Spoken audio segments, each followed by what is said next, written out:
Sa tanan SDA Faith Defender ug sa uban pa nga mga individual nga nanawag sa kuha, nangutana sa kuha, nag-private message sa kuha, nangutana kung tinuod ba nga mo balhin ko sa Catholic Church, usahaw na nakong tubag.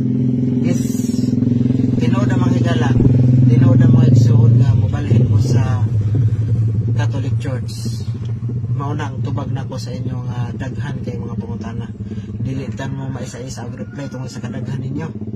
Karon nagpagawas ko sa nga video tungod sa pagtubag sa inyong pangutana kung mobalhin ko sa Catholic Church. Yes, tinuod na. Walay nagsugo sa ako walay naghadlok sa ako personal yun ako nga desisyon. Taliwas sa mga komentaryo, taliwas sa mga chismis nga mibalhin rin ako sa Catholic Church, nagplano ko nga mobalhin tungod kay naay nagsugo sa kuha ug nahadlok ko na naay kaso sa kuha. Unsa may akong kahadlukan, dili man na tinuod nga naay kaso. Walay nagkaso sa kuha. Ang Knight of Columbus wala sila nagpasaka og kaso. Dugay na to, nasitol naman to nga problema.